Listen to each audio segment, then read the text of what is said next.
welcome once again to Crazy Comics and Stories. It's me, your charming and delightful old Uncle Rat Bastard.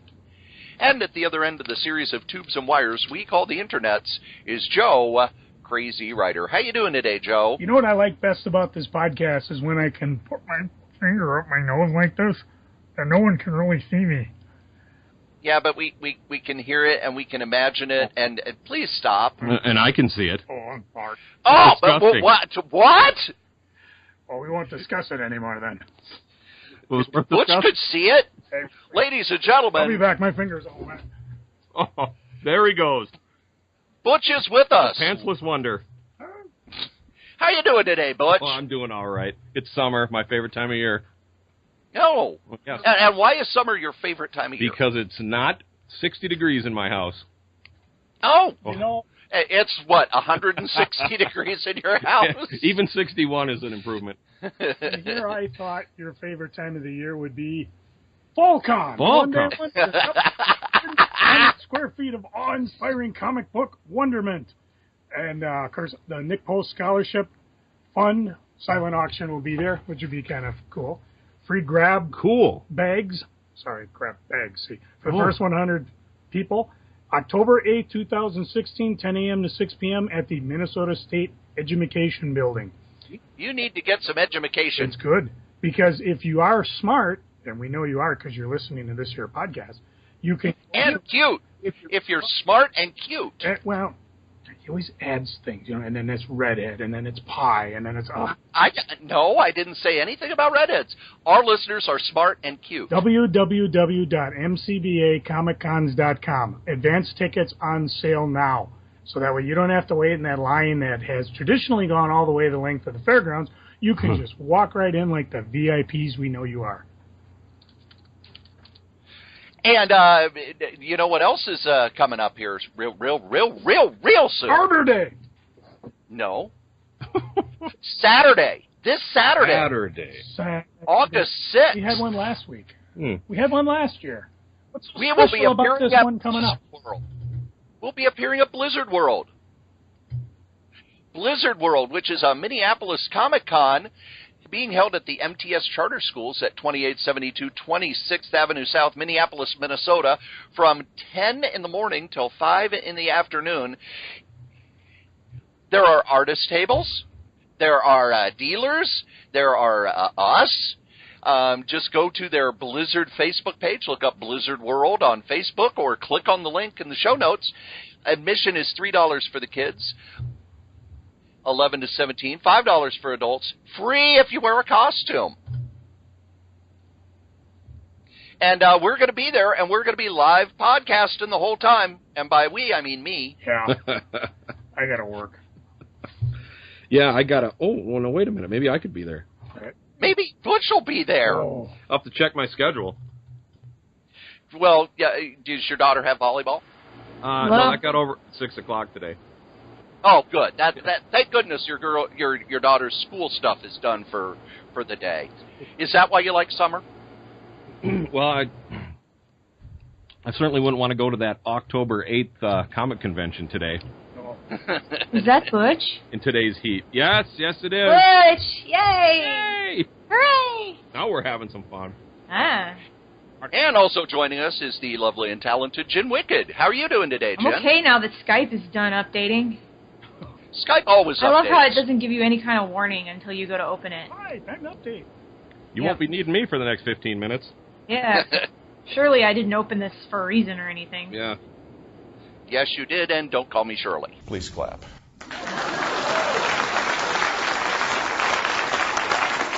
I miss the crickets. I think I'm gonna Anyone? I'm going to go back to my finger up my nose. Anyone? No. That works out. Bueller. Well, last week I did all the reviews. This week, hopefully you guys did your homework. Did you do your homework this week, You guys? gave me homework. I told Butch if he came, he didn't have to do homework. That's right. So you didn't read the new Bloom County book that was given to us by IDW. Ooh. There was a book? IDW. Well, it's a digital book, but it's a book nonetheless. I didn't Oh, realize digital it was book. a He's funny. Yeah. I actually ordered it through previews, and I've been online since the beginning when he posts stuff. It seems sporadically, and of course it gets multiple Facebook shares. So I've been just following it as he goes along. But yeah, I'm on top of the book because I've got all the other IDW reprints as well. He's got, was it 5 Bloom County, 1 Outland, and 1 Opus. Well, this reprints all the stuff he has done during the first year of Bloom County, and he, in his introduction, talks about how he started it up because he got a letter from Harper Lee, the writer of To Kill a Mockingbird, his favorite book in the world, telling him, look, you need to get back to these characters. You need to get back to this world. People miss this world and they miss these characters. And he talks about how she had sent him numerous letters, some of which were just written to Opus, the Penguin. But he also talks about something that I had heard rumors about, but he confirms it. He never delivered a strip on time when he was a syndicated strip creator. And the fines he got were enough to buy a fleet of Ferraris, according to him. So now he's doing it at his own pace, at his own time, and he enjoys doing it. Censored either. He can pretty much do what he wants. One of the things I liked about the IDW books is, and even sometimes when he did some of the Treasury editions, is when they would go and he would say, yeah, this one got me in trouble for doing this one got censored by this. Not all the stories were bad. There's one strip in his classic series where Opus does some weird rhyme about Caspar Weinberger, and he was surprised to get a note from Caspar Weinberger in verse saying, could I please, essentially he was pleased that it was a cartoon about him that wasn't like criticizing him like political cartoons, and could he kindly have the strip? And he said, this is a lesson for you guys out here who are looking to try to get something from someone who wouldn't normally want to give it up. And so he sent that original strip to Caspar Weinberger. There's another story where there was a picture of Nancy Reagan in the background. Had nothing to do with the strip going on.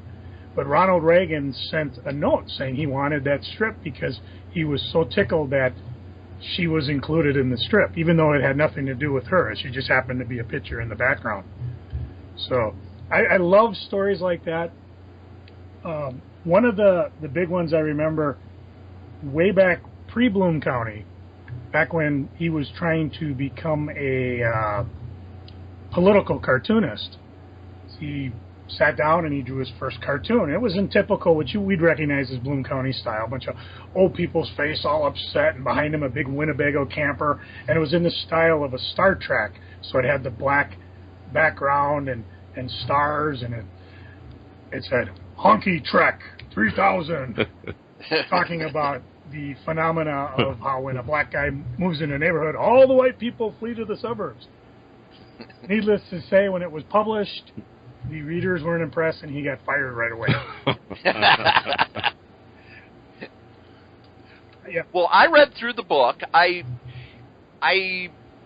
have a weird relationship with Bloom County. I think at times that it can be very funny, but there are also times when the joke is just a reference.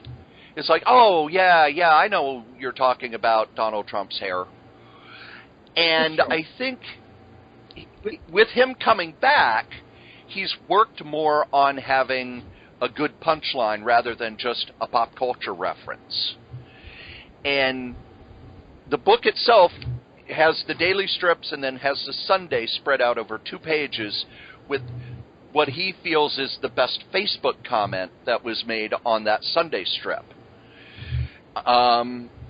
IDW printing it's also kind of weird thinking about he used to be with huge publishers back in the 80s and into the 90s, but now IDW seems to have taken over reprinting comic strips, especially this one that's never been in a newspaper or even had its own web page. It's just been on his Facebook page.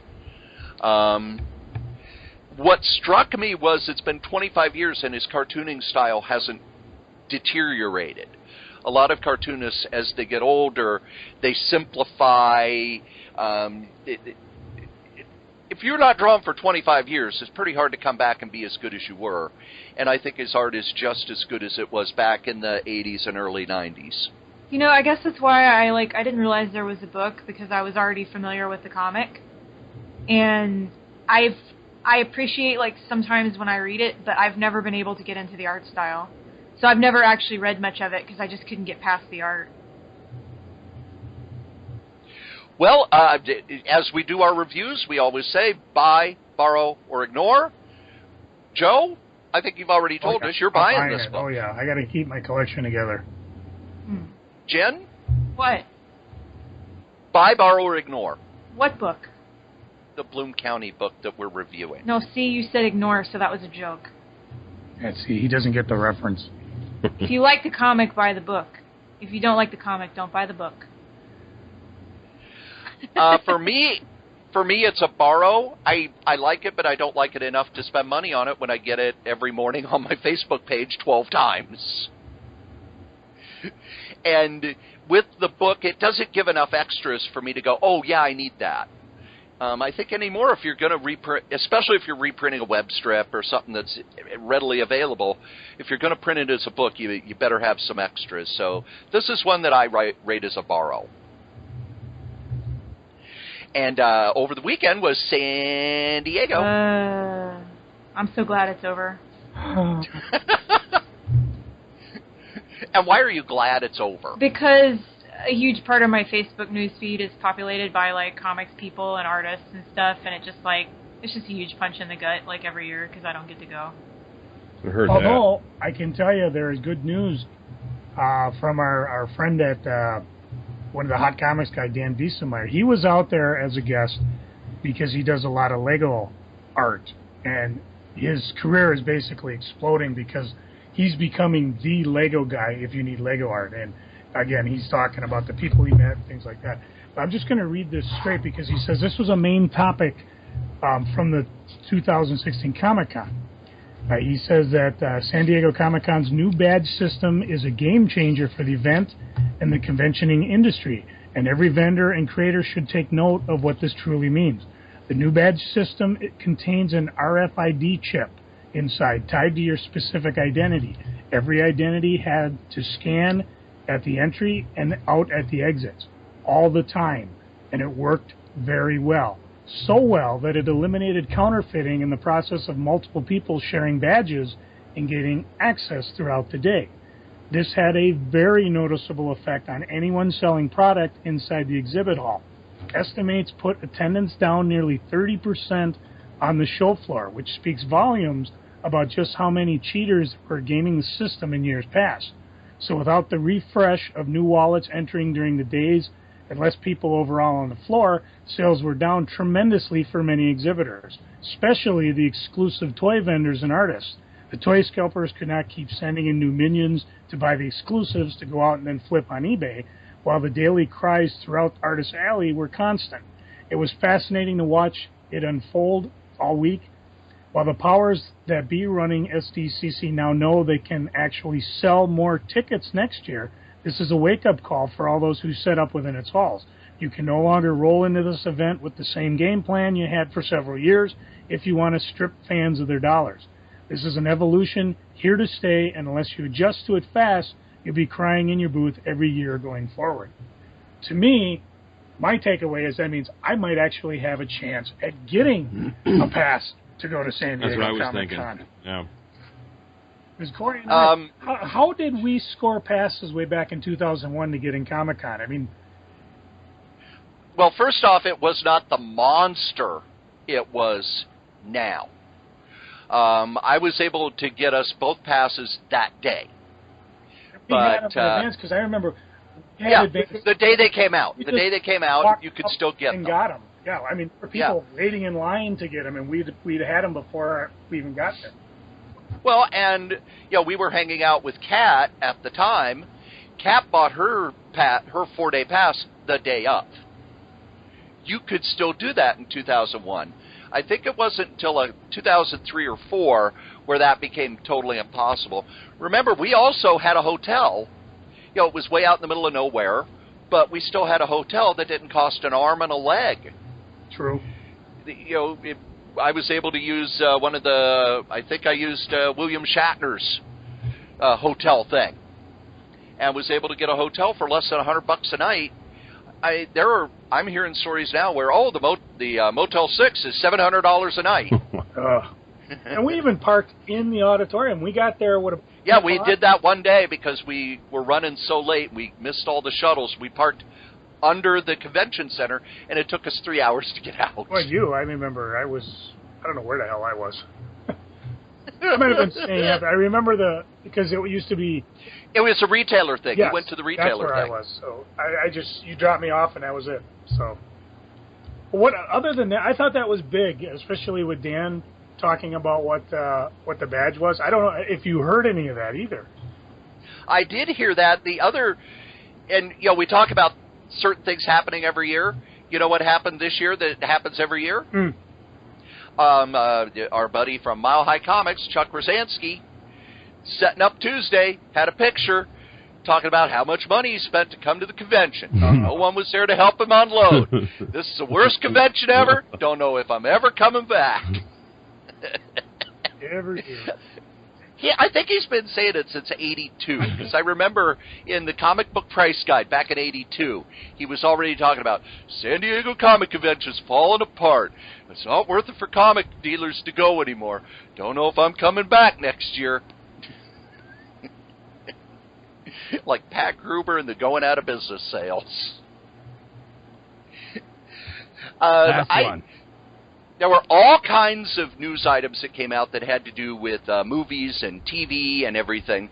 But I wanted to talk about some of the news items that came out about comics. And the first one that really struck me and made me very, very happy, San Diego Comic Con has what is known as the Icon Award. And in the past, they've given it to George Lucas and Steven Spielberg and people like that. Joe, did you hear who they gave it to this year? No. This year's Icon Award was awarded by Mark Evanier during the Quick Draw panel to Sergio Aragones. Oh. Mm-hmm. And it was he had worked with the convention to set it up ahead of time that they would hand it out at the panel rather than at the award banquet. And if you go to Mark Evanier's blog, you can read up on it. I think Sergio Aragones should get every award that comics has to offer. I think he is just as iconic and as important as Jack Kirby, Stan Lee, Steve Ditko, Siegel and Schuster, anybody. He can get the chasing me away for asking him for a sketch award, too. Oh, really? Many times. I think Butch has a story. Not much of a story,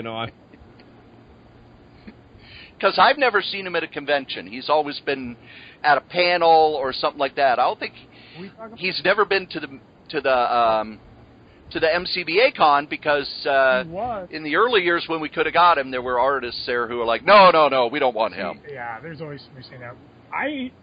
We saw him. He was at one of the John Nunziata cons, one of the first one that Pat Gruber and I went to, and this had to have been 84, 85, and he got to be friends with the comic owner, John Nunziata, and he told him, I'm not going to do a con in Minneapolis except yours, because he had such a great time there. And I've got a sketch of him at the time he was introducing, Brainlock, what's the dog's name, Rufferdo? Yeah, Rufferdo. And Pat tells the story about how when he was getting his sketch and getting Rufferdo's drawing, Sergio was like, I'm not sure if I'm going to keep the dog or not. Pat's like, no, keep the dog. He's funny. So Pat was single-handedly in charge of making sure the dog stuck around. I once plagiarized a Mark Evanier story of the sage in the back of one of the first few issues of Gru for a 9th grade writing assignment in English class, and I got a B. How'd you do? You got a B. Got a B. Thanks, Mr. Bradley. So I know Mark's listening. I would have liked Good job, to Mark. have gotten a hold and try to get him. I know when I was in San Diego, one of the things I did was I ran around and I had decided I would get pictures of all the comic creators, and when I got back to the shop, put a picture of them up with their work. Because so many times you don't even know who these people are. And every time I came by Sergio, he was always busy talking to someone, giving him 100%. So I just kind of took a nice side shot and just continued, because there were a lot of people to look at the con. But I don't know. I'd like to see him come here sometime. I think it'd be fun, get him and maybe Mark Evanier. You hear that, MCBOs? Yeah. Boys, he's got a guest list. I got to show him my English paper. Maybe he'll give you a lower grade for the plagiarism. Yeah, there's that. Now, Butch, you said that Sergio shooed you away. When was this? It happened in, I believe, '84 was when he first came here that was John's to John's convention, St. Paul Comic Convention, and St. Paul Comic Book Convention. All right. Yeah, a lot of comics in there. I'd go up and get a sketch from guys in a little like small head sketch sketchbook, and I got one from Sergio, and then I came up with an idea for another one, and I enthusiastically ran over, and you don't buy anything, and he just chased me away. 10 years later, I'm in Chicago. I got a great idea for a sketch, and he chased me away the same way. Because you didn't buy anything. Yeah, bum. I spent all my money on him. Oh, well, yeah.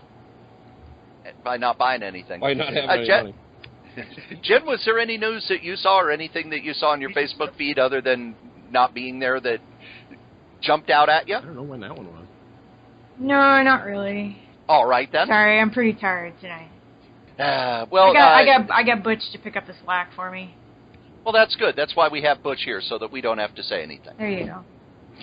About what? What? Why am I here? Exactly. Five time. Living platitude. One thing that was different this year, the San Diego Con had its own streaming channel. And I thought they would just be streaming the panels for the movies and everything. But no, they actually were down on the floor interviewing artists, and Wiesemeyer was interviewed for the channel at one point. Yeah. He mentioned so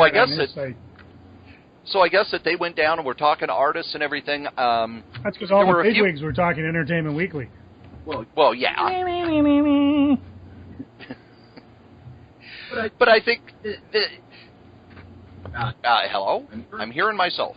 We're listening. Spider-Man, I've been thinking. Perhaps this is all a mistake. You bet there's been a mistake. And Buster, you made it! Kapow! Yeah! Which issue of Spider-Man's that? Superman versus the Amazing Spider-Man. Never heard of that one? Oh, okay. My cheese copy that I can read whenever I need to. Yeah. Beat the hell. Another piece of news that came out a little right before San Diego that I wanted to talk about was Marvel is ending the X-Men. Goodbye. The X-Men books are being canceled. They're going to be replaced by a mini-series. And they're doing we don't know if the X-Men are going to be coming back. Take that, Fox. We don't want to make any profit. We'll just call them Inhumans now. Oh. Well, that's the next story after this, is X-Men versus Inhumans. This time it's personal. I want to see a book, X-Meng. X-Meng. Chinese deliverer. But I remember back the first time they canceled all the X-Men books for Age of Apocalypse, everybody lost their mind. And no one online is saying anything about this. I haven't seen a single post of people going, oh, they're canceled the X-Men. I can't believe it. Joe? Yeah? When they canceled the X-Men for Age of Apocalypse, how did people react to that in your shop? Because they said they were canceling it. What the hell is going on? And then they didn't announce the Age of Apocalypse stuff for like a month or two after that. I reacted by buying the Age of Apocalypse. Thank you. Good afternoon. That's what I did. He done did it, you know. Where's Butch going? He's digging through my vast accumulation of crap. Oh, good. We may never see him again. Oh, God. So that was the only reaction people had, huh? They didn't lose their minds? They didn't... Nope. Right. Okay. Hey, be careful with that. My grandma brought me that from Italy. Awesome. Oh, no. What's Butch got in his hands now? We don't know. Superio. Superroy. It's a big treasury-sized book of Italian Marvel comics. 1981. Yep. And here is... So it's Spider-Man drinking wine and eating pasta, or what? It's what? hard to say because it's all in Italian, and then it's got like splash page Oh, my on goodness. the opposite side. An Italian J. Jonah Jameson. Oh, man. That was gotta be one irate nut. In order to talk to Jameson, he puts his mask on. Yeah, So come up on the telephone. Yeah, our brains And wander, here's but they what never did he get very say? far. And what did he say, Joe? Una per zaccaponzoni c'è ticafaroni. Isana ina makeletela Jameson ma iluma regano meti. You know, I got to get my daughter over here and have her translate this. Yeah, really. Get together. Jen, Huh? Play part. I don't think they need us. What's going on? I don't think they need us. I think you and I could just sit this one out, and they'll just run with Superboy! things. Snap. Hi, Camina, can I sit down, my super Perfume. Ah, get that for Italian comic books. Another piece of news that came out of San Diego, DC announced that they actually now make more money in trade paperbacks and hardcovers than in monthly comics. Ooh. Ooh. Now Joe's left the room. Where would the trade paperbacks be without the monthly comics? Well, they're doing more and more of the original graphic novels, like the Paul Dini one that just came out, the Earth One stuff that they're doing. What's this Paul Dini graphic novel? What is the name? Joe talked about it last week. It's Yeah. and now Joe's missing, right? Joe?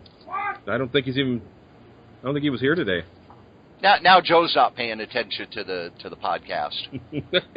It's a Dark Knight, a true Batman story. Oh yeah, that's right. I did. I saw something about that. Did you read it? I read it. Actually, that was one of my reviews a couple weeks ago. I'll read that tonight. Very,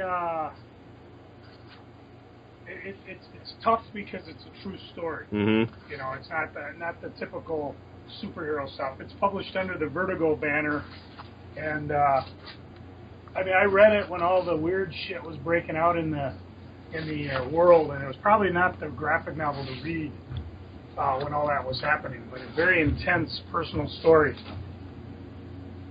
Recommended. At the end of the Hulk story in this Italian hardcover, as Robert Bruce David Banner is walking away sadly at the end of the story, there's a concert poster for Supertramp. Well, that would make me cry if I had to go see Supertramp. No, he walked past the poster, so yeah, that's probably why he started crying.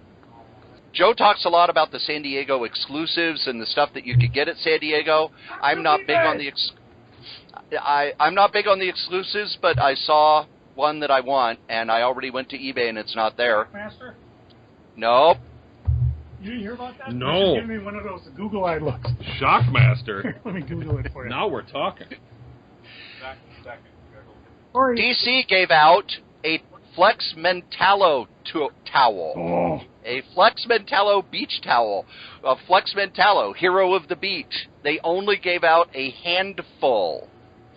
Let's see, according to Gerard Way, only a handful were made, and it may be the rarest giveaway ever at Comic-Con. And the only time Cory goes to the beach. Oh. Well, we don't want me going to the beach. For the love of God, we don't even want me in short sleeves. It frightens the children. It frightens the children. The good thing about when I wear short sleeves or I wear tight clothing makes women throw up so that they're able to lose weight a lot easier. Thank you. Good afternoon. You've been a beautiful crowd. Yes. A guy who hits the gym 3 times a week. Yeah, well, you know. Gotta get those dumbbells. Feel like I'm talking to the dumbbells now. What, more dumbbells? No thanks. You're going to need up the Shockmaster. Butch, can you explain to the people what the Shockmaster is? Oh, God, I knew it. Yeah, we're going to have to let Joe do that one. He's got a more coherent thought than I do. I forget, it was the guy who played Tugboat later on. Played Tugboat? He was No, he was Tugboat before that. Oh, was it before? See, my timing's already off. So they were trying to repackage him, and somehow they thought it would be a bright idea to he'd come out, and now this pro wrestler, he's a big dude, you know, so I mean, it's not like he doesn't have a presence. But they took a stormtrooper helmet and spray painted it with glitter, and he was supposed to come through be this big, I'm here to be your partner. And Ole Anderson, I can't even do an Ole Anderson impersonation. Sid, I'm coming to get you, Sid. It was something like that. He was coming to get Sid Vicious, so they have a who was even breakaway bigger. Wall, they got the helmet, and they just didn't realize that somebody had like put a solid board across the bottom. As he smashed through the sheetrock wall, Wearing which was this to be helmet, an impressive spectacle, which wearing you the can light blue... barely see anyways. Couldn't see it all. Yeah, it was Oh. completely painted over. And he tripped. And the helmet Yeah, fell off. the arms part blasted out of the sheetrock, but the legs didn't, so he falls face first out of this hole. The helmet goes rolling off, and Ole Anderson on voiceover goes, "Oh, God, I knew it." Which I find particularly funny that he knew that was going to happen. And so well, why are we talking about this with San Diego? Because they had an exclusive Rockmaster figure to the booth to get it. And he's in it, and he's upside down, back of the package with his helmet back. So you have to take it out of the helmet to even see his face. What do we price them at? They're like at least $60. Oh, Lord. it was one of the greatest things to ever see on wrestling. We're live, pal. We're live, pal. Oh. And then WCW followed suit, and instead of making him a big tough guy, they made him a big klutz, and it was hilarious for the brief time that he was there doing that gimmick. It was great. Yeah, they ditched the helmet, but he would still come out. He'd come out like an average Joe, and he'd crash over the ring barrier on the outside of the ring, and it was hilarious. Falling down for $50, so, which means they were probably like $30 if you lucked out to get one. Well, and let's wait a year, and they'll be $1.50. It's hard to say with these, between what Dan said and just the nature of some of these. This might be a real esoteric collectible. I mean, I can't see a WWE guy really caring about this, but with guys like you and I, old school. Is it really a WWE figure? I mean, who makes these? WWE. They're under the WWE license. Wow! They own man! All the WCW stuff. Oh, that is fun. The fact that they decided to do that. Crashing upside down with and the then helmet there on. are a few. I think the wrestler, what was his name? Fred Ottman, the actual somebody wrestler. signed it, the Shockmaster. So they're actual shiny ones. Hey, you're not the Shockmaster. Cool. Check in with him, Corey. I'll see how he's doing. He doesn't even know where he's probably listening. Well, of course, because this show is a national treasure. Indeed, it is. It is beloved by millions. Just like that's why we're Shockmaster himself. Sorry. That's why we're showing up at these conventions, because people love us and they want to come by. The millions. And if you ask me nice, I'll give you a cookie. I like cookies. Oh.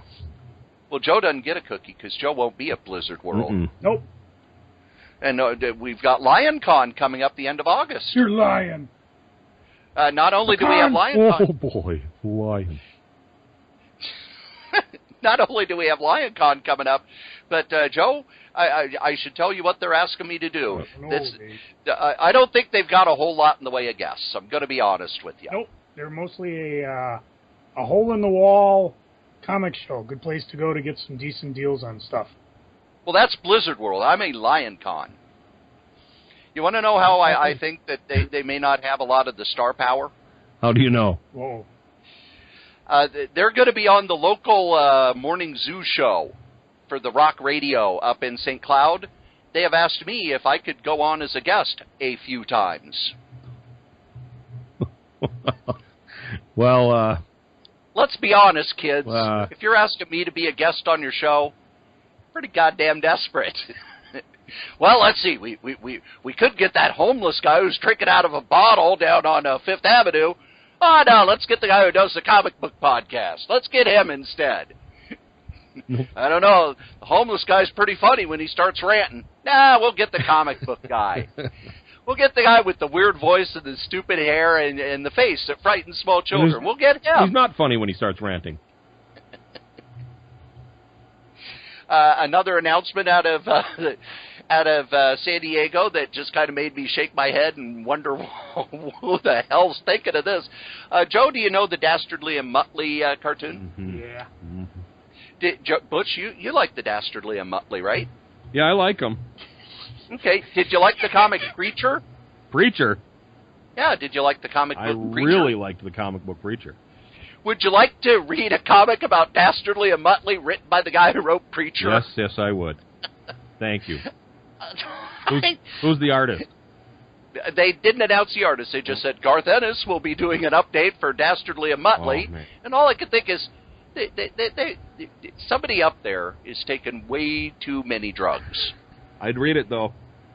I will read it. Somebody's hooked on the oxy. I wouldn't have guessed that that's where you were going with that. Well, I don't think anybody would have guessed that. No. Take a guess.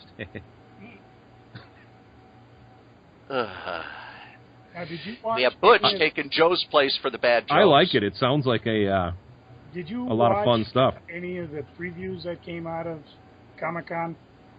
I am not a trailer person, so no, I didn't. Joe, regale us with the stories of the trailer. I was certain he was a trailer person. He lives in one. I just don't know. Fight me!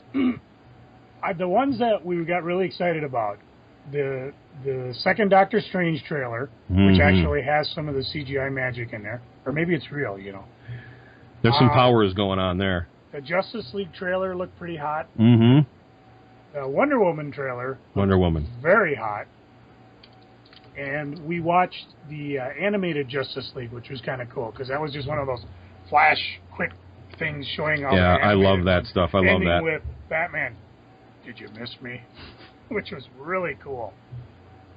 So, and I think we watched Kong. Yep. And which we liked. Godzuki. We started watching the King Arthur one, but we were tired of. I liked the way it looked. We watched good, that one. We kind of were somewhere else. We were hollering over it, but it looked great. We were talking about a podcast, but we're. Where were you guys watching this? We were at San Diego, you doofus. Yeah. Oh, weren't we? Damn it! No, were you just here doing a fill-in episode or something? Jeez. Wait, we weren't in San Diego? Did we do a fill-in episode? Time streams are crossing. That's all I can say. It's wibbly wobbly, timey wimey. Tiny wibbly wobbly. God. And so anyway, then what happened? I didn't watch any of the trailers. Sorry. Sorry, Charlie. You know who's not sorry? These guys? Sponsors? That's right, these guys, our sponsors. They might be a little sorry right now. Yes, here at Solitaire Rose Networks, we have ads. That's right, we have ads. Just like every other podcast. Come on, it's okay. Our first advertiser is our longest-running advertiser, and that's DreamHost.com.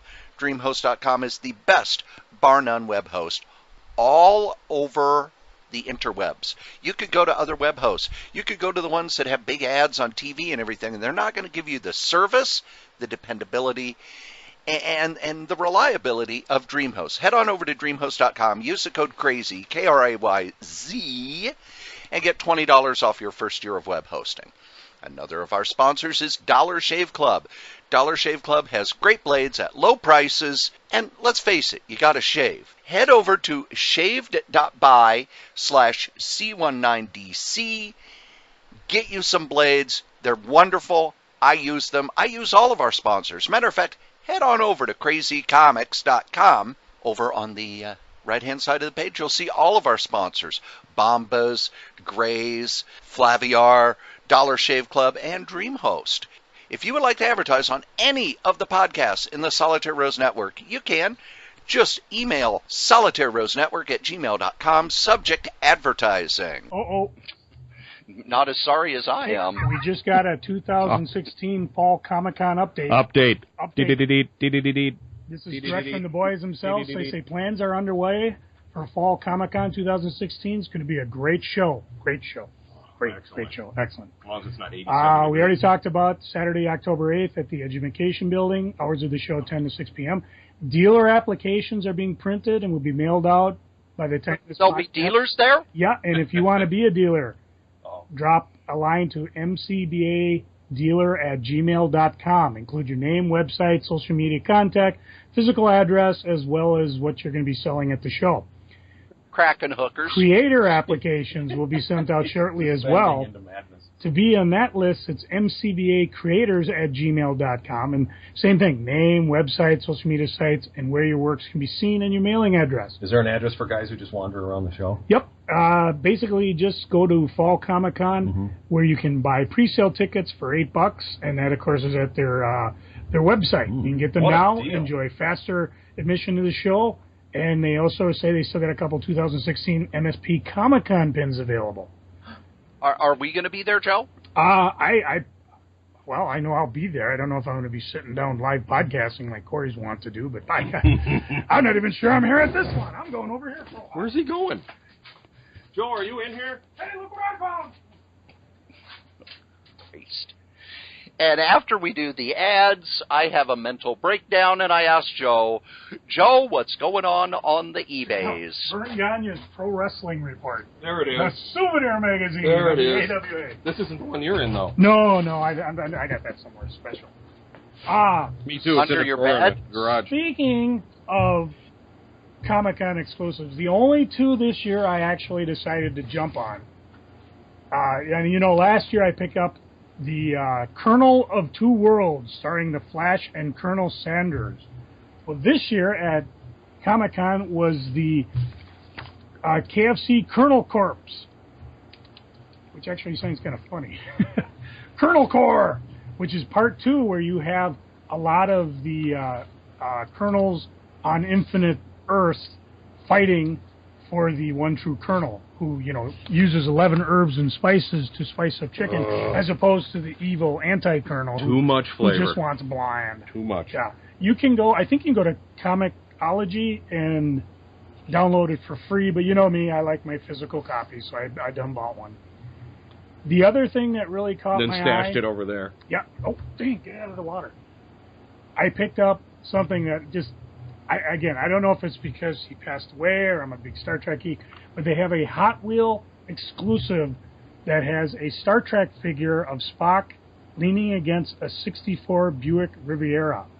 And there's a famous picture where Leonard Nimoy, that was his car he bought when he started getting cash from Star Trek, and he loved it. And there's a picture of him leaning against the car smiling as he's got his Spock ears on. So they made a replica of that, and I decided, you know what? I'll take a jump on this one and pick it up.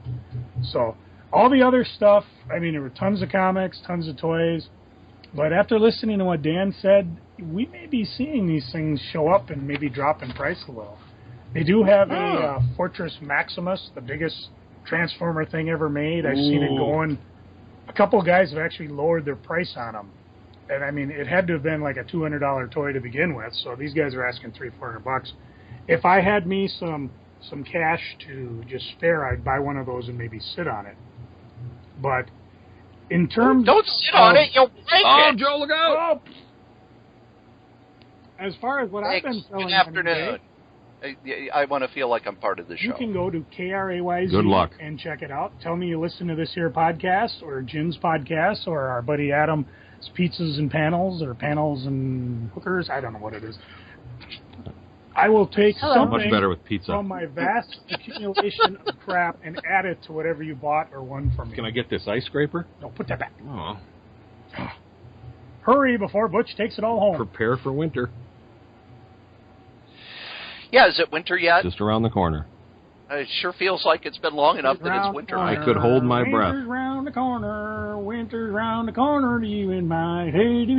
I look forward to wearing my shorts in December. Well, that's Wear good. my shorts in December. Butch, we need to hang out. My shorts. Well, I'll be wearing shorts in December, Jen. I won't be wearing shorts ever. Ice cubes on the loincloth. And I'll double up on the shorts. At least not in public. Joe won't be wearing pants, apparently. Jack Frost, Or should I save that for freaking? Yes. Sure. And now my favorite part of the show. Wait a minute. Don't you What? check in with Jen to see what she's been doing this past week or so? She yelled at me last time when I asked her what was going on now with we the have our arts. friend Butch here. Butch, I'm drawing stuff. I'm making videos again. The end. Atta girl. All right, all I'll show you right. when we Hey, get Butch, you want to come do a video with me? What's the... Maybe. that would be Let's do a video. What's the YouTube thing I look up to find you? Me? Yeah. It's gonna be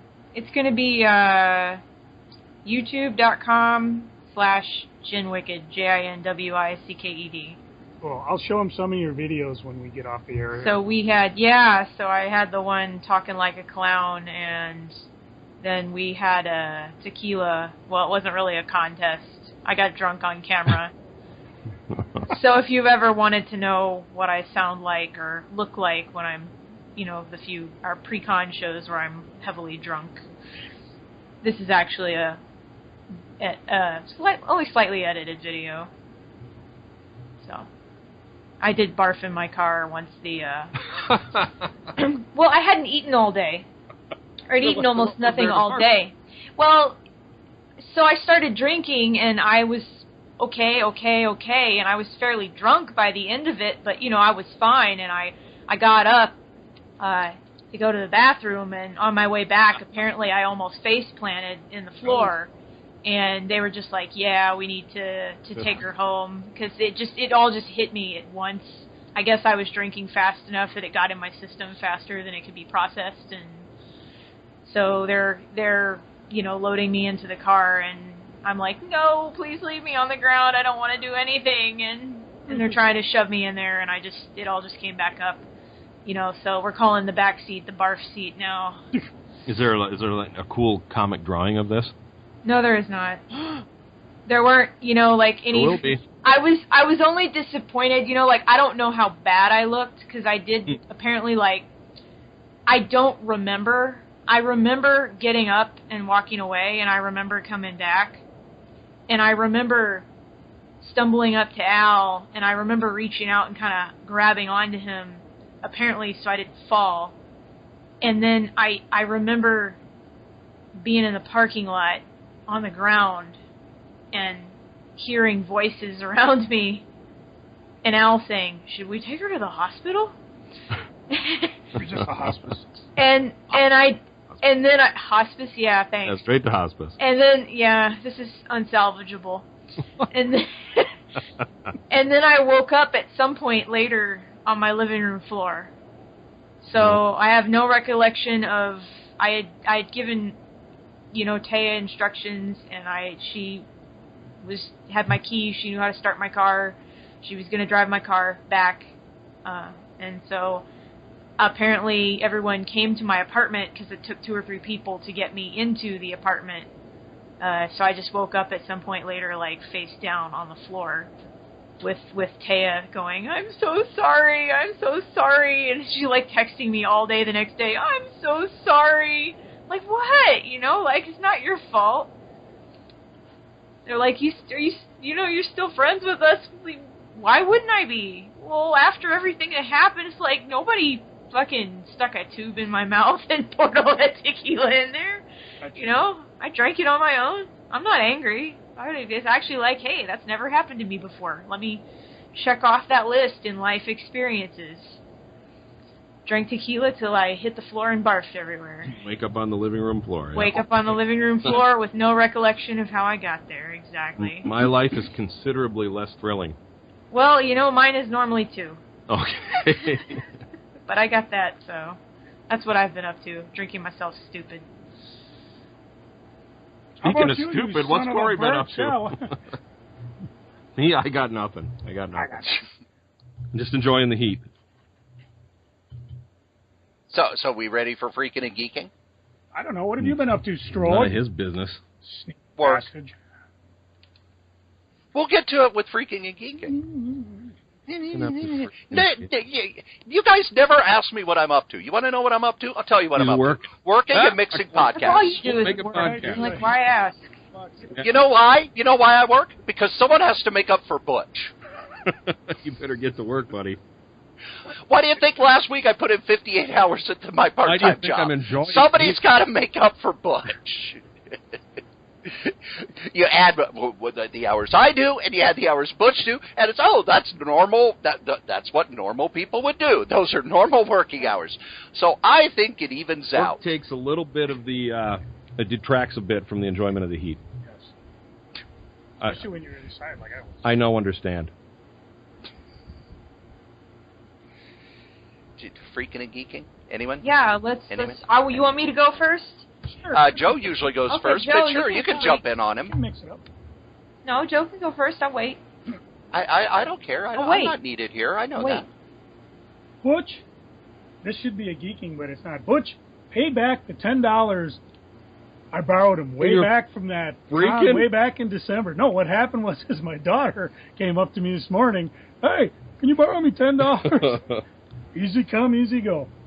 And there you have it. I had a similar situation of overtime at work like Cory did. You know, I went in, I'm on my time. Yeah, I'm getting overtime, but I get there and they're like, oh, well, no, you're not working here. You're working over at this other place. So I trudge over to the other place. What are you working here for? You're supposed to be down there. Okay, so I trudge down there, you know, and these are like different parts of the airport that I'm going to. And then when I finally settle in, I'm working. The guys in charge start fighting over, well, wait a minute, I'm supposed to get Joe. No, Ryder's supposed to work here. I'm like, Mongo just spawning came up. Right? And he punched out a bull. Oh, I'm like, I may not do overtime next week if that's the way they're going to be. You have a choice. Cory could take a lesson from that. Actually, I do. This time of year, they have what they call mandatory overtime because, as you know, TSA is vastly underfunded. We're short people. We're firing people. Congress ain't giving us people. Whatever the reason is. So they put out all this overtime to cover it, and nobody's taking it. So what's happened is they have mandatory overtime. They go through a list and by seniority, and if you haven't done overtime in the last 6 months, you are targeted to do it. I've already done overtime, so I'm not. I think I've been targeted for the last 2 freaking years. Like, never touch Strode. He's here anyways. Target 0. The only other thing I'm freaking on, post office. What the hell are you doing? It's like I've gone years without any problems of shipping stuff on eBay, especially since I switched to a lot of Uline boxes and stuff. All of a sudden, in the last month, I've got people, oh, the box came and it looked like it got bent in half. I'm like, what the fuck? Well, bend it back. Yeah. It's just, so, but, you know, I offer returns, and, you know, 2 guys took me up on it. 1 guy didn't. He's like, yeah, well, thanks for offering, but damn, what the hell? I got to ship it in adamantium? Mm-hmm. You know how much that shit costs? Yeah, it's expensive. And they just covered Wolverine in it and let him sit somewhere. Where the hell is Wolverine anyway? Where is that I adamantium? don't know. The post office is nice to me. I get all kinds of stuff. I'm holding something in my hand right now. I got a coloring book that was sent from Arizona that says, please do not bend, and the postman actually brought it to my door, knocked on the door, and handed it to me in person. I've got no problem with the guy delivering to me. At work? Some of these No. guys are just... I was home for, I don't know, like 20 Watch minutes this, or something. I can bend this. Hey, that was expensive. Listen to the rattle. Oh, well. Work make you crazy. What you freaking Well, you know, I'm terrible at this freaking and geeking thing, and I can barely string together a sentence, so I'm going to keep it short. But the girls are going camping, leaving me alone for 4 hot days and 5 crazy nights with nothing to do but fix crap around the house, mow the lawn, watch TV, and maybe read a couple of comics, yeah. Listen to music. My birthday's right in the middle of this, and so woohoo, this is going to be another great birthday. Happy birthday to Butch. Yeah, listen to music at 3 o'clock in the morning, full volume, you bet. Damn right. Yep. And Joe's not wearing any pants. Yeah, sorry. Only when guests are here. Let's go to Jen. Yo, Jen, Yeah. are you freaking? Yeah, I saw a movie on Monday night. Yes. Cory, do you want to talk about the movie? I'll let you talk about it You can first, talk- because I have not seen it. You can introduce the movie because you probably do a better job of that than me. So. Well, back in the 80s, Alan Moore wrote a Batman annual, and it was given to artist. And he calls it an annual. It was written as an annual, and it was given to Brian Boland, who drew it. And when DC got it, they were like, "Holy crap, Alan Moore's not writing for us anymore. We got to milk a lot of money out of this thing. So rather than it being a Batman annual, they put it out as a prestige book, and it's called The Killing Joke. It was available for $2.99. Now, if you want to buy it, it's a hardcover that's $20 with nothing extra added.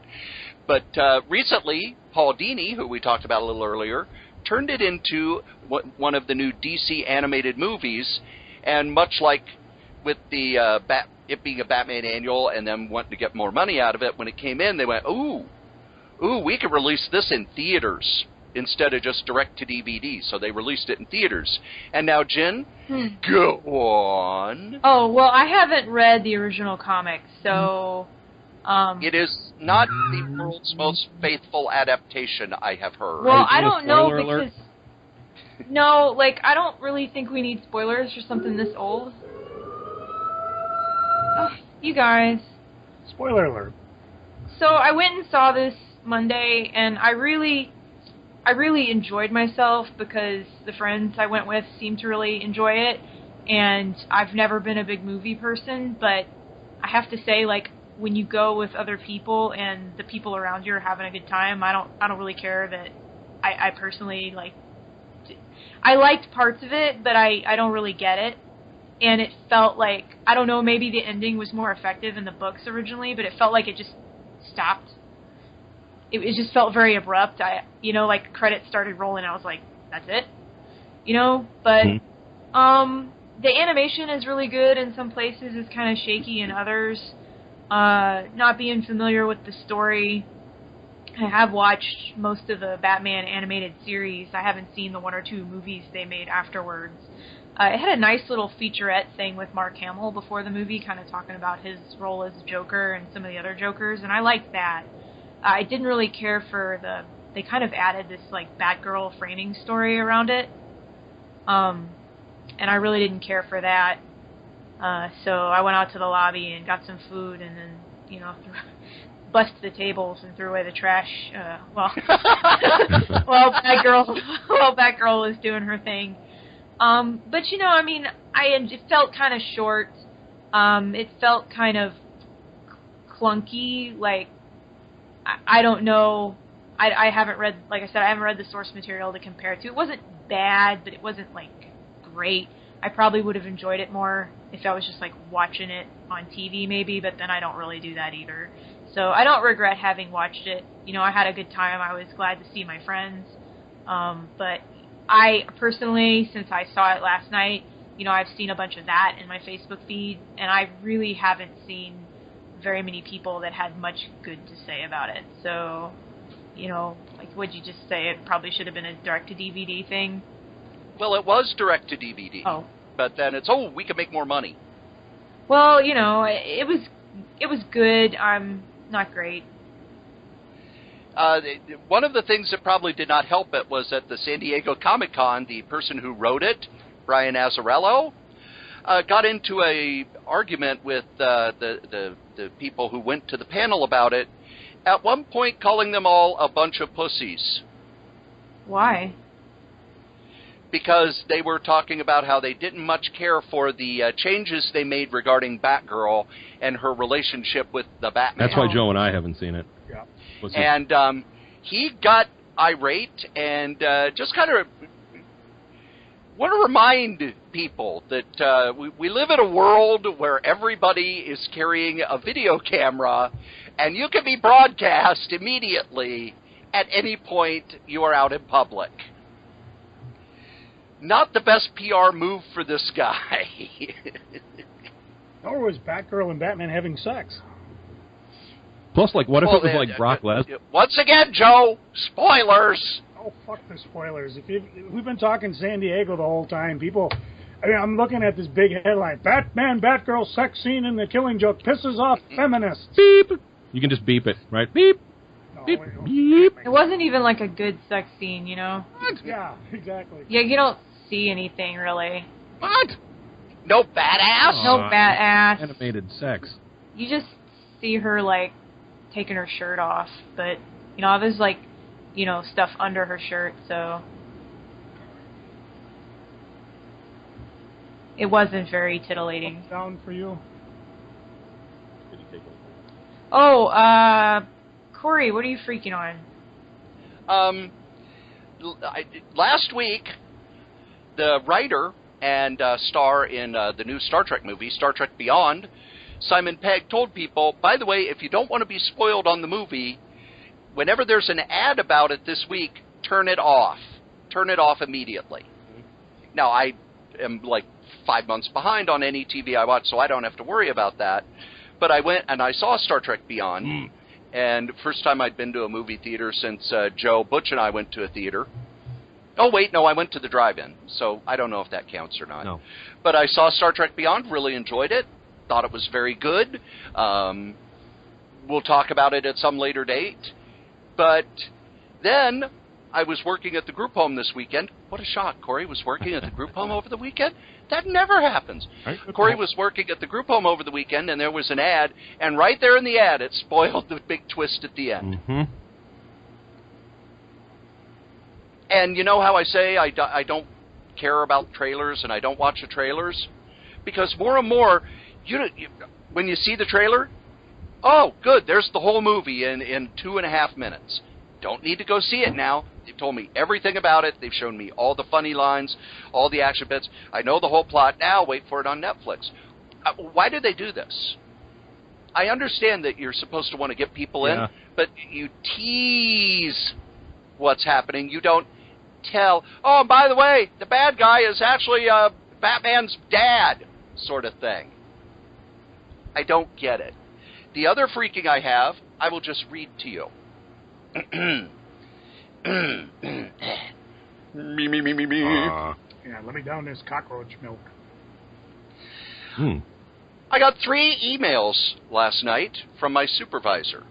This was a letter to the HR department of the group home I work at.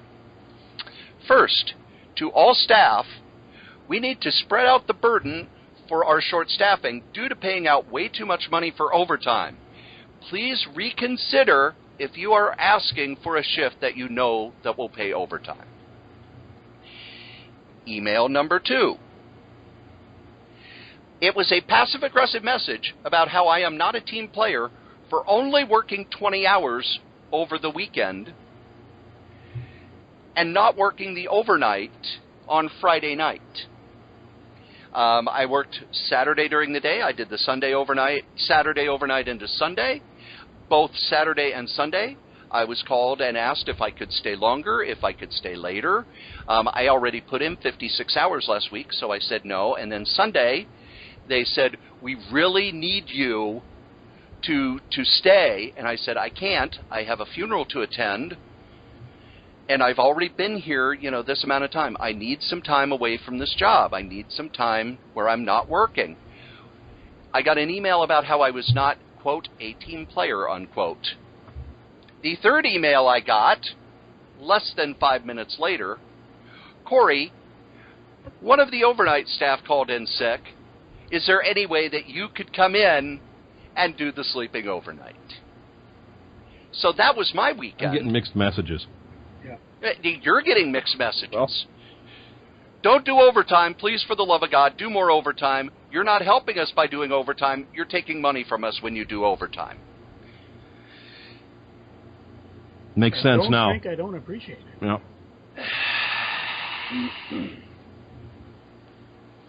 Joe, what are you geeking on? Kryptonite, nevermore! They got rid of Kryptonite again? Well, no, this is actually from the DC Comic Classic Library. Superman, Kryptonite, nevermore. Way back, I don't forget the year, but it was like Superman 233 through 242, although they don't list 239, so it must have been a fill-in issue. Yeah. It's a good thing we don't have that shit around here, No, don't fill it. But I have never read... Screw you, Joe! I know in the past I've owned these because they put the titles in there and they all had Neil Adams covers. Oh. But I never actually read it. And it was kind of fun to read. It was kind of those issues like we're going a new direction. And, of course, once they left, they did a big thing where they depowered Superman. I mean, he almost went back to his roots where he leapt. He didn't so much fly. And then at the very end, the creature that was haunting him and taking half his powers they made a deal. Some Chinese guy from the Wonder Woman comic made a deal where they each get half the power. So then Superman was no longer the super powerhouse, which lasted 0 issues because the next issue after this one, he was back to moving planets. Well, that's good. It's not in the book, but again, the book I picked up, it was when DC did a bunch of hardcovers, and they call it their classic library. I forget what the other ones they did. They did like... they did the Batman annuals. Flash of Two Worlds, Life and Death of Ferraro Lad. Ferraro Lad. Ferraro Lad? I think they did. Geraldine Ferraro Lad? Weren't they going to do the Life and Death. Or Captain Marvel, Monster Society of the Evil, but then that's when they scrapped the line? The Batman annual? Yes. The only real problem with these books is they were like $40 a piece. I picked this one up probably when Gruber was having one of his final yada yada yada sales. To get the flavor out of my mouth of that bad issue afterwards, I picked out a copy out of my collection, Action Comics number 500, which was kind of a career retrospective of Superman up to this point, which also included this particular series of stories, although at this point, Kryptonite started to fall to Earth again. And this was kind of fun. I'm going to take a quick crack at this baby.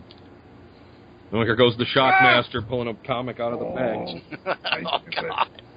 Oh, God, I knew it. Tape stuck right to the cover. Who done did this? Let's see. Martin Pascal wrote it. Kurt Swan.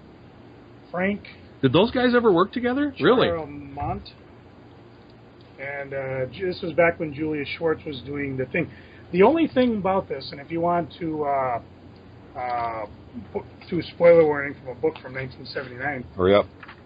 Lex Luthor, as part of the scheme, ends up making 2 clones. Does he turn on Sting? And at the end of the battle... I want to have a birthday party for Sting. The clone gets depowered by gold kryptonite, and Superman walks away with these 2. And you're like, whatever happened to him? We never see him again. So there's a Superman clone running around D.C., and we're just waiting for that saga to take place. I think there are some Uncle Ben clones running around, too. Original idea. I think Marvel should do that with Spider-Man. But this is just a fun issue, quick done in one. They should do that with Spider-Man. They should. He had a clone, too. Remember that? Corey, I finally read the Vision graphic novel. I'm this close to reading those. Oh, beautiful. I told you. I knew that, no doubt. I told you. I mean, it's not like anybody I knew got a letter in it. Spoiler alert. But, yeah, this was just phenomenal, and I can't wait for Volume 2 to come out. Red letter. So I definitely recommend The Vision. What issue was that letter in, Corey? 6. Number 7. 7. 6? No, it's 7. 1999. No, seriously, I read a book called Space 1999 Aftershock and Awe. Now, in comics, let's ask the Strode. Corey, who published the original Space 1999 comics? Carlton. And who did the art? A very young and very humble at the time, John Byrne. Yep. First 2 issues were Joe Staton, and then John Byrne did Do I it. get a prize? What was John Byrne's first Carlton book? First book ever? Wheelie and the Chopper Bunch. That's right, Chopper. Do I get a prize? No. No prize. Do I get someone to say they like me? No. Jim, not going to happen. Do we want to? Do I get a game of? Do I get a win? Do I get to play if we like Corey or not? If what? Never mind. I'm not going to knock myself out telling people I like them. Carlton did 7 copies from 75 to 76. Yep, they only sold 7 copies. They also had a magazine that went out for 8 issues. And I'm not sure if it looks like it had original stuff in it. Yeah, well, 7 copies. Now, who's going to know? Jumping forward to 2012, this original graphic novel came out. It's from the author of The Conspiracy of Planet of the Apes. And if you remember that book, I raved about that a couple podcasts ago, where they took Conspiracy of Planet of the Apes, basically took place in the original movie and explained like what happened to the other astronaut, the one we eventually see had the big hole cut in his head. Ugh. Space 1999 Aftershock and Awe kind of does the same thing. It not only fills in some of the different holes in the head from the first episode of Breakaway, we kind of see it through the personal logs of Commander John Koenig and Professor Victor Bergman. But then the story continues and follows 9 lives who get changed because the carnage left afterwards when the moon was blown out of the Earth's orbit. And they include people, the apparently unknown, I'm not quite sure if it's fiancé or wife of John Koenig. But the art is really cool. And one of the neat effects is when people are just sitting there looking at the moon, all of a sudden, you know, the explosion happens, and they're watching as the moon... Goodbye. It's gone, sir. And then, of course, as you might imagine, volcanoes, earthquakes, tsunamis, and they deal a lot with what happened to Earth after the moon broke out of the orbit. So if you really like Space 1999, definitely go out of your way to check everybody this one listening out.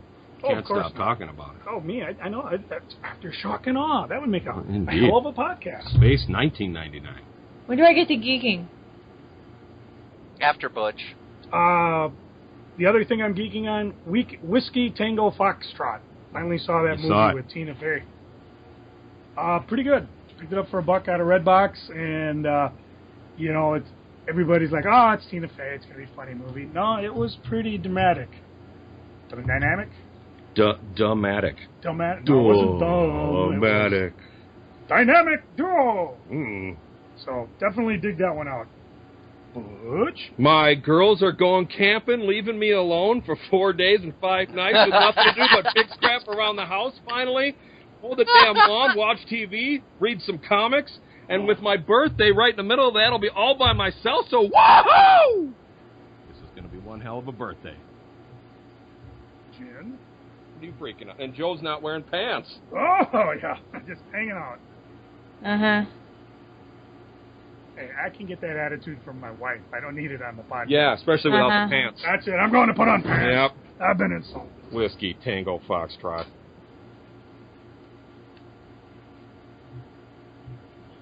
I like his little sound effects there. He's walking away. Oh, I'm just standing here, man. Oh, Jen, what are you geeking on? Why, I'm so glad you asked. I'm sorry. There's fucking air conditioning in my apartment. Is that different from regular air conditioning? Yeah. There's air conditioning in my apartment. So. Is it as good as the air conditioning that was in your truck? No, that was some amazing air conditioning. That was Unfortunately, awesome by the time it died, that was the only thing in the truck that still worked. No, I bartered some art and tech support computer help for some old air conditioners. So my office and my bedroom are now cooled, and that first night I got it in there, that was the best I have slept in weeks. So we put the noisier one in my bedroom, so it's like a blast of cold air with a bunch of pots and pans banging, and since I like the white noise, it drowns out all the street noise and people talking outside. It's just amazing. And keeps you cool. And and it's nice and cool, so that is literally the only thing I've been geeking about all week. Drawing in sweltering heat, not a good combination. Well, it's terrible because when I'm working in my office has the side of the building gets pretty hot. There's no shade or anything. Yeah. And just in my office in particular, especially if I'm working, if I'm drawing, my work lights, they're CFLs, but they're still hot. And my computer's on. If I'm making a video, if I'm doing one of my time lapse, the video card is melting down. Everything is just hot, hot, hot. And so once the weather warmed up, even in the winter, it was, 10 degrees warmer in here than the rest of the apartment. Once it started getting warm outside, I was just dying. So, it's I wasn't able to get anything done. And now there are air conditioners, and I'm excited. Congratulations. Thank you. What is everyone else geeking on? I'm rest. taking up almost all the time. Yes, you've been hogging the whole damn podcast. The whole show. It's been Joe. It's always Joe. Joe's not kidding. Joe? Gee, Cory, what are you geeking on? Well, geeking on. Joe's fine. And the rest. I'm put on some pants. Well, I'm not one of these people who watches all the media announcements and all of that stuff at San Diego. There was one announcement that snuck out at San Diego that has me pretty happy. Butch, You did hear that Mystery Science Theater is coming back, didn't you? I've heard something along those lines. They announced that it will be on Netflix, and they also announced the writers' team, which includes Patton Oswalt, Joel McHale, and Dan Harmon. Fun. That's right. Dan Harmon from Rick and Morty, from Community. He is in the writers' room. They will be... How many episodes? There will be 14. Yes. Rick and Morty's actually good. 13-episode regular, and then a special holiday episode. And that's the prophecy foretold. But at what cost? I don't care what the cost is. It's Mystery Science Theater 3000. It's back. It's on Netflix, which means they will probably be picking up seasons because, for the love of God, they're picking up extra seasons of Marco Polo. And that series was dog shit. I watched the first 3 episodes of that, and I had to scrape it off my shoe. Marco Polo, so, what was that? Some terrible action series based on supposedly the life of Marco Polo, except the history was all wrong. Oh. I'm not a real history nerd, but if I'm watching it going, that's not what happened, that's not what happened, that they didn't have that at that time, then you really, really got it wrong. That's what turned me off of the old Batman TV show. Well, yeah. That isn't the way anything. Because, Batman's computer didn't work like that. No. When I was 5, I was a stickler for that. I'm over it now. You were all into continuity. It's like, well, why isn't Batman traveling in time by being hypnotized by a college professor? Why does Batgirl look so cute in that costume? What happened to Batwoman and Bathound and the Batbite? It's so funny when Catwoman bends over. Where's Bill Finger? He comes back from putting on pants to shout that. It took him a while. I have been working a whole lot at the group home because, what the hell, I got nothing better to do. But whenever they move me to a different cottage or they change my schedule, which they do a lot, I have worked out an agreement with the scheduler who loves me. Because if she says, will you work this shift? I go, yeah, what the hell, why in between not? nasty emails.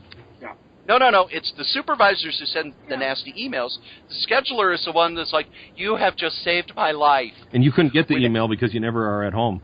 Just like it. No. I get it on my phone. Oh. They know me. They know where I am. They follow me. Well, there's no escape from destiny. They're watching me now. But we have an agreement that every time she moves me or changes my hours, she has to give me pie. In this economy? That's just I got I don't know why that was so funny. Butch, I got 7 pies last week. Joe doesn't come out with very good one-liners often. And the wolves came.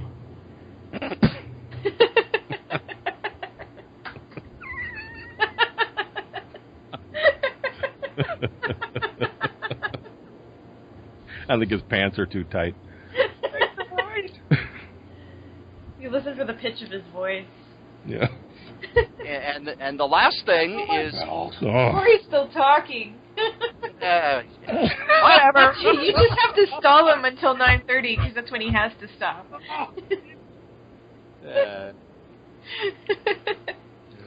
Aren't you glad I started paying attention at the end of the show?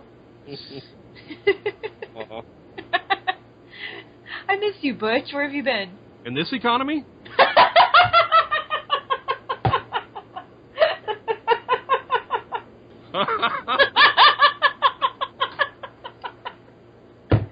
I think Cory and Joe checked out. It's just me and you now.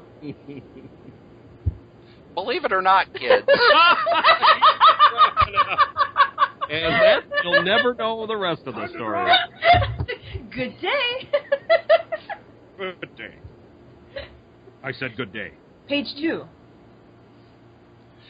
As we say every week, the comic we like the least, we still like better than the comic you like the most. In this economy? Joe. That's great. It's so funny. If you love someone, set them free. If they come back, it means no one else liked them. Set them free again. Joe, you had to kill the I man. know, it's in this economy. What, you got anything to say? God. Oh, well. God, no. Butch, do you have any words of wisdom? No. You wouldn't want to listen to my words of wisdom. You end up like me. In this economy. I was the only one laughing that time. Not me. I'm laughing on the inside. Joe, you have any words of wisdom? I think you gotta tell Jim to hit her music. Cory. Yeah. Cory. Yeah. You have any questions? No, I'm good. You're just going to leave us hanging. I've done my part of the show. I'm just sitting back and waiting at this point, seeing as how you guys know that I'm waiting for Joe. All you got to do is wait me out. So that's fine. I tossed it to Butch. And Butch thus I die. Playing with it. He needs glasses. Sometimes. But be that as it may, still may it be as it may be. Well, Butch, now I just turned into George Bush. Butch, say my name. Jen. Hit my music, boys.